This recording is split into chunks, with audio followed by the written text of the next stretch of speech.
When you arise in the morning, think of what a precious privilege it is to be alive, to breathe, to think, to enjoy, to love. The happiness of your life depends upon the quality of your thoughts. Look well into thyself. There is a source of strength which will always spring up if thou wilt always look.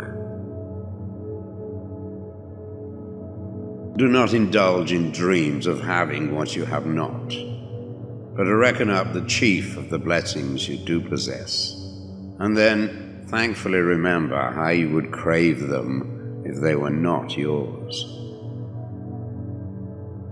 The object of life is not to be on the side of the majority, but to escape finding oneself in the ranks of the insane.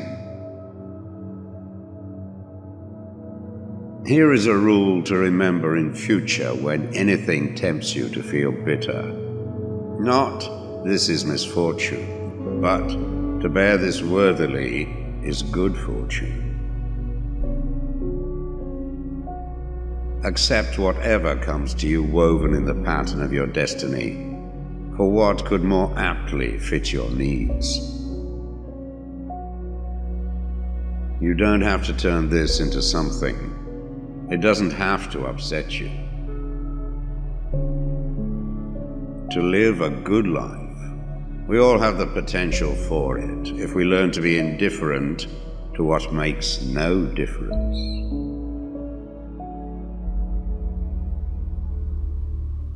Think of yourself as dead. You have lived your life. Now, take what's left and live it properly. Death smiles at us all, but all a man can do is smile back. The best revenge is not to be like your enemy. Your mind will take the shape of what you frequently hold in thought, for the human spirit is colored by such impressions. The impediment to action advances action. What stands in the way becomes the way. You have power over your mind, not outside events. Realize this and you will find strength. It is not death that a man should fear, but he should fear never beginning to live. Never let the future disturb you. You will meet it, if you have to, with the same weapons of reason which today arm you against the present. Very little is needed to make a happy life. It is all within yourself, in your way of thinking. Loss is nothing else but change, and change is nature's delight. A man's true delight is to do the things he was made for.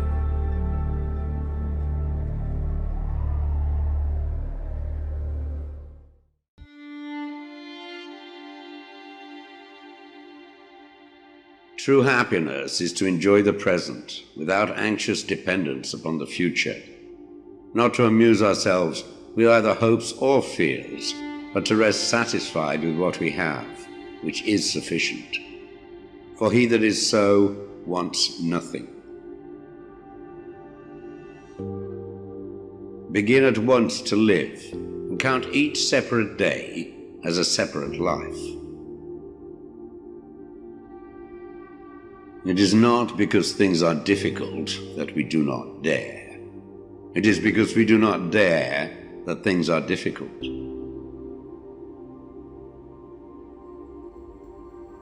We all sorely complain of the shortness of time, and yet have much more than we know what to do with. Our lives are either spent in doing nothing at all, or in doing nothing to the purpose, or in doing nothing that we ought to do. We are always complaining that our days are few, and acting as though there would be no end of them.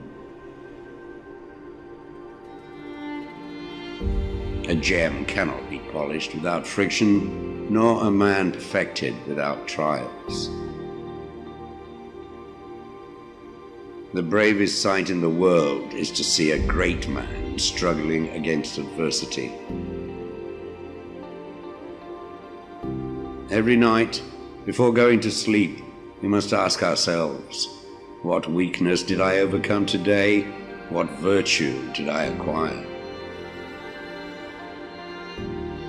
Throw me to the wolves, and I will return leading the pack. Life is incomplete incomplete if it is an honorable one. At whatever point you leave life, if you leave it in the right way, it is whole. We suffer more often in imagination than in reality. You want to live, but do you know how to live? You are scared of dying, but tell me, is the kind of life you lead really any different to being dead?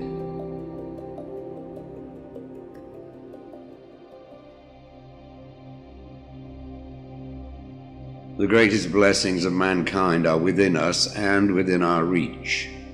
A wise man is contented with his lot, whatever it may be.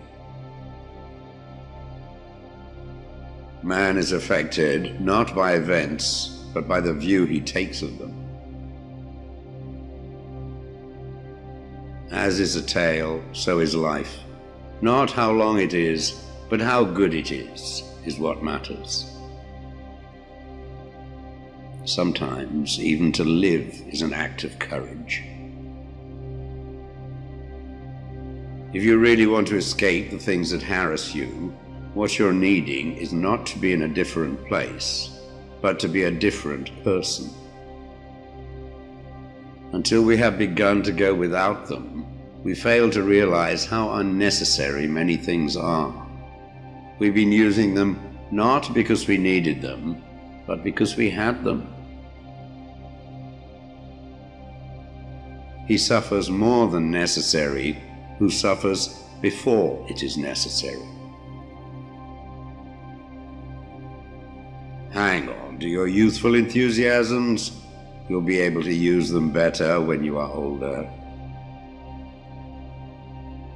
It is not the man who has too little, but the man who craves more that is poor.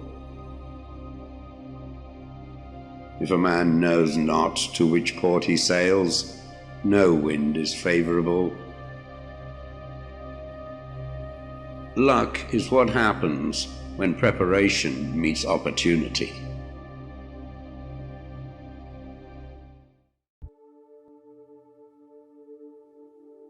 From this instant on, vow to stop disappointing yourself. Separate yourself from the mob. Decide to be extraordinary and do what you need to do. Now. What ought one to say then as each hardship comes? I was practicing for this. I was training for this. Fortify yourself with moderation, for this is an impenetrable fortress. If you want to improve, be content to be thought foolish and stupid. No great thing is created suddenly, any more than a bunch of grapes or a fig. If you tell me that you desire a fig, I will answer that there must be time. Let it first blossom, then bear fruit, then ripen. First, say to yourself what you would be, and then do what you have to do. When you are offended at any man's fault, turn to yourself and study your own failings. Then you will forget your anger. The trials you encounter will introduce you to your strengths. Remain steadfast, and one day you will build something that endures, something worthy of your potential. The world turns aside to let any man pass who knows where he is going. Attach yourself to what is spiritually superior, regardless of what other people think or do. Hold to your true aspirations, no matter what is going on around you. You may fetter my leg, but Zeus himself cannot get the better of my free will. Seek not the good in external things. Seek it in yourselves. On the occasion of every accident that befalls you, remember to turn to yourself and inquire what power you have for turning it to use. It is the nature of the wise to resist pleasures, but the foolish to be a slave to them. Caretake this moment. Immerse yourself in its particulars. Respond to this person, this challenge, this deed. Quit evasions. Stop giving yourself needless trouble.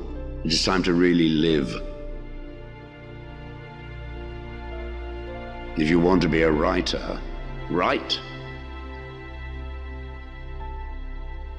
The key is to keep company only with people who uplift you, whose presence calls forth your best.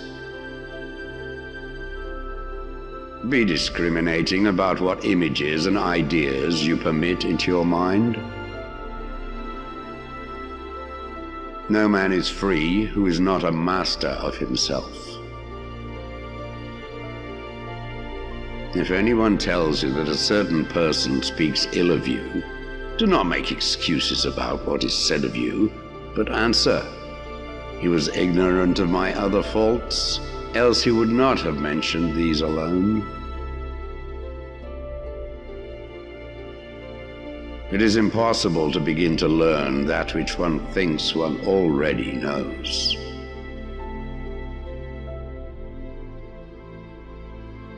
Do not seek to have events happen as you wish, but wish them to happen as they do happen, and all will be well with you. Never depend on the admiration of others. There is no strength in it. Personal merit cannot be derived from an external source.